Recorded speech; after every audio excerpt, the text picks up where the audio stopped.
কোন অবস্থায় মিথ্যা বলা ইসলামে গ্রহণযোগ্য হতে পারে? টুপিতে যদি কাবা শরীফের ডিজাইন থাকে তাহলে ওই টুপি দিয়ে নামাজ পড়লে কোনো সমস্যা হবে কিনা? সন্তানের নামে কোনো ধরনের কসম করা যাবে কিনা? আমি অপবিত্র অবস্থায় একদিন নামাজ পড়েছি, আল্লাহর কাছে তওবা করছি, এখন আমার করণীয় কি? কিনে আনা নতুন জামা কাপড় না ধুয়ে নামাজ পড়া যাবে কিনা? গ্রামের অনেকেই বলছেন শবে মেরাজের দিন বিয়ে করা যাবে না, আসলেই কি এই দিন বিয়ে করা নিষেধ? ইসলামে কি বিয়ে ফরজ? আমি কি সন্ন্যাসী জীবনযাপন করতে পারি? 14 ফেব্রুয়ারিতে ফুল বিক্রি করলে কি গুনাহ হবে? পোষা বিড়ালের বাচ্চা ক্রয় বিক্রয় করা হালাল কিনা? সম্পত্তিতে নারীর সমান অধিকারের কথা কয়দিন পর পরই ওঠে, কিভাবে এর স্থায়ী সমাধান করা সম্ভব? আর বিলম্ব না করে ইতিমধ্যে যে সমস্ত প্রশ্ন আমাদের হাতে এসে পৌঁছেছে সেগুলোর উত্তর দেওয়ার পালায় আমরা প্রবেশ করি। টুপিতে যদি কাবা শরীফের ডিজাইন থাকে তাহলে ওই টুপি দিয়ে নামাজ পড়লে কোনো সমস্যা হবে কিনা? না, কোনো সমস্যা হবে, নামাজ হয়ে যাবে। মোহনা খাতুন লিখেছেন, সন্তানের নামে কোনো ধরনের কসম করা যাবে কিনা বা প্রমিস করা যাবে কিনা? না, কসম করলে সেটা আল্লাহর নামেই শুধু হতে হবে। নবী সাল্লাল্লাহু আলাইহি ওয়াসাল্লাম বলেছেন, মান আরাদা ইয়াহলিফা ফালইয়াহলিফ বিল্লাহি আও লিয়াসমুত, কেউ শপথ করলে সে শুধু আল্লাহর নামে শপথ করবে, আর না হলে চুপ থাকবে। এইজন্য সন্তানের নামে, সন্তানের মাথাছু ইত্যাদি শপথ করা যাবে না। এমডি শিপন সরকার লিখেছেন, আমি অপবিত্র অবস্থায় একদিন নামাজ পড়েছি, আল্লাহর কাছে তওবা করছি, এখন আমার করণীয় কি? ভাই শিপন সরকার, আল্লাহ তাআলা আপনাকে মাফ করুন। অপবিত্র অবস্থায় নামাজ পড়ার কারণে আপনি গুনাহগার হয়েছেন এবং আল্লাহর কাছে তওবা করলে আশা করে যে আল্লাহ তাআলা আপনার সেই ভুল মাফ করবেন, সেই নামাজ আপনাকে আবার পড়তে হবে। এরপর প্রশ্ন হলো, মার্কেট থেকে কিনে আনা নতুন জামা কাপড় না ধুয়ে নামাজ পড়া যাবে কিনা? উত্তর হলো, মার্কেট থেকে কিনে আনলে সেই নতুন কাপড় চোপড় ধোয়া জরুরি না, সেটা আপনি না ধুয়ে নামাজ পড়তে পারেন। হ্যাঁ, আপনি যদি অ্যালার্জি বা অন্যান্য সমস্যা স্বাস্থ্যগত কারণে ধোয়াটা প্রয়োজন মনে করেন, সেটা ভিন্ন বিষয়। শরীর দৃষ্টিকোণ থেকে এটা ধোয়া কোনো আবশ্যক নয়, কারণ হলো সেখানে কোনো নাপাক আপাত দৃষ্টিতে লেগে নাই, অতএব সেটা নাপাক আছে কিনা আমি জানি না, এরকম মনে করে সেটাকে ধোয়াকে আবশ্যক মনে করার কোনো প্রয়োজন নেই।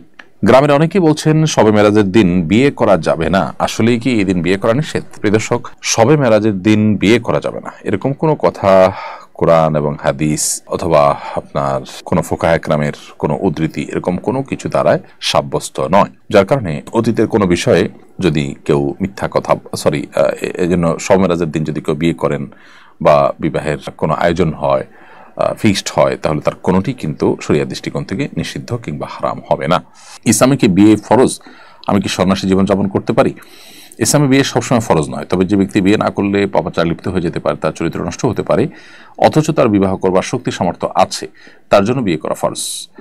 আর সন্ন্যাসী জীবনযাপন করবার কোনো সুযোগ নেই ইসলামে। হ্যাঁ, আপনি যদি বিয়ে না করে থাকতে চান, অন্য সব ঠিক আছে, পারিবারিক যে বন্ধনগুলো সবই ঠিক আছে, জাস্ট আপনি বিয়েটা করছেন না, তো এটা জায়েজ আছে যদি আপনার চরিত্রকে আপনি হেফাজত করতে পারেন। কিন্তু বিয়ে করে যদি আপনি সমাজে অন্যান্য কাজের সাথে তাল মিলিয়ে আপনি ভালো মানুষ হিসাবে টিকে থাকতে পারেন, সেটা হবে সবচেয়ে উত্তম। কারণ নবী সাল্লাল্লাহু আলাইহি ওয়াসাল্লাম সবই বেশিরভাগ নবী রাসূলগুলো বিবাহ শাদী করেই তারা নবী রাসূলের দায়িত্ব পালন করেছেন।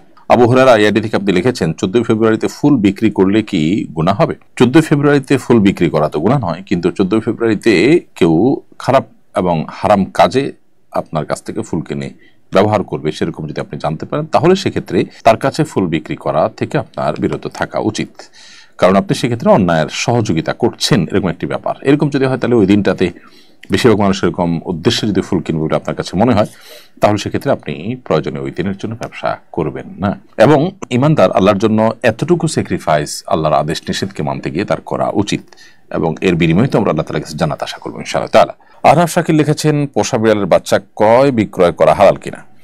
এমনিতে তো বিড়াল কেনাবেচার ব্যাপারে একটি হাদিসে নিষেধাজ্ঞা রয়েছে, যার কারণে বিড়াল কেনাবেচা মৌলিকভাবে নিষিদ্ধ।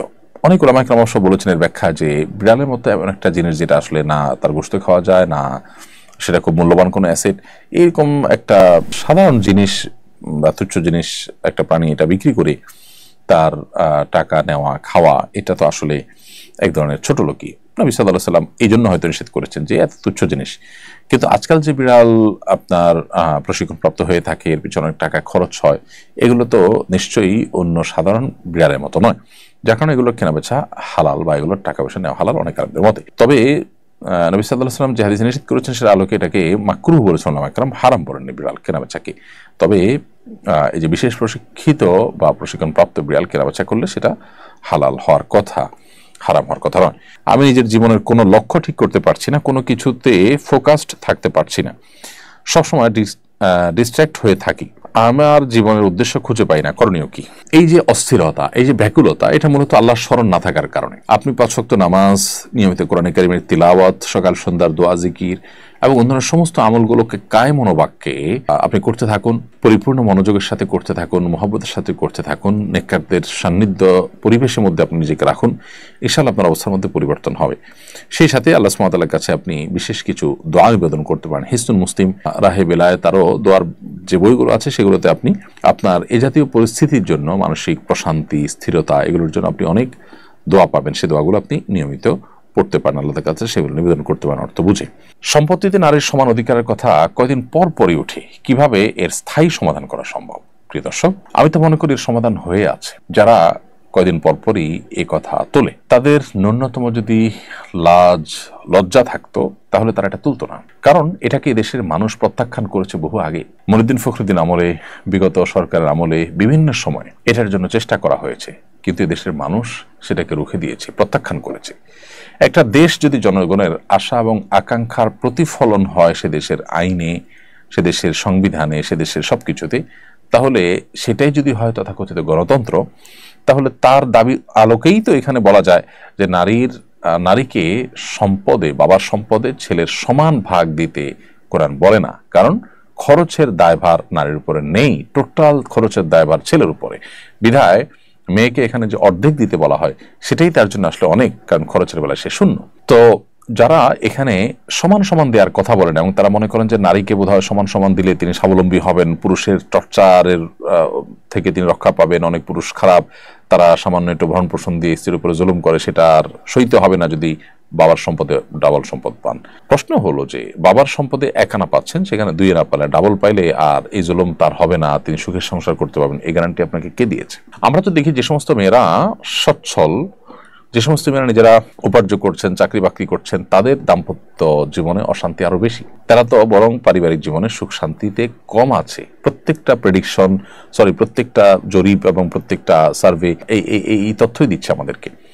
তাহলে বোঝা গেল যে নারীকে সম্পদ এর ক্ষেত্রে বা ভাইয়ের সমান বোনকে যদি দেওয়া হয় তাহলেই শুধুমাত্র এই সমস্যা দূর হয়ে যাবে, তার জুলুম কমে যাবে, তা কিন্তু নয়। বরং যেটুকু শরীয়ত তাকে দিয়েছে সেটুকু যদি তাকে আদায় করার ব্যবস্থা থাকে, যেমন বাবার সম্পদে তিনি পান, মায়ের সম্পদে তিনি পান, ভাইয়ের সম্পদে তিনি পান, বোনের সম্পদে তিনি পান, স্বামীর সম্পদ তিনি পান, এবং সন্তানদের সম্পদ তিনি পান, মোহর হিসাবে তিনি পান, তার সব পাওনাগুলো যদি আদায়ের ব্যবস্থা থাকে তাহলে সেটা দিয়ে কিন্তু তিনি স্বাবলম্বী হতে পারেন, নিজের পায়ে নিজে দাঁড়াতে পারেন। অতএব নারীকে সম অধিকার দেওয়ার কথা বলে মূলত সমাজকে পরিবারের যে বন্ধন আছে, আমাদের পারিবারিক যে সুখ আছে, এটা দূর করার অপপ্রয়াস চালাচ্ছে এক শ্রেণী মানুষ। কারণ তখন পশ্চিমাদের মতো পরিবার ব্যবস্থাপনা থাকবে না এবং এর কুফল আমাদেরকে ভোগ করতে হবে। আল্লাহ তাআলা আমাদেরকে বোঝার তৌফিক দান করুন। এরপর প্রশ্ন হলো, কোন অবস্থায় মিথ্যা বলা ইসলামে গ্রহণযোগ্য হতে পারে? যদি দুজন ব্যক্তির মধ্যে বিবাদ এবং মীমাংসাকে মাথায় রেখে আপনার মিথ্যা বলতে হয়, তাহলে সেক্ষেত্রে সেটার জন্য আপনি মিথ্যা বললে সেটা জায়েজ। এবং এছাড়া স্বামী স্ত্রীর মধ্যে পরস্পর প্রশংসাসূচক যে অসত্য কথা বাড়িয়ে বলা, সেটাও কিন্তু জায়েজ রয়েছে। আর একান্ত নিরুপায় হয়ে যদি আপনি কথা ঘুরিয়ে বলেন, মিথ্যা বলেন, সেটাও আপনার জন্য নিরুপায় হিসাবে জীবন বাঁচাবার জন্য প্রয়োজন হলে কখনো সেটা আপনার জন্য জায়েজ রয়েছে। কিন্তু সেক্ষেত্রেও আপনি যে সত্য বলেন সরাসরি, সেটা হবে অধিকতর উত্তম এবং সওয়াবের কাজ।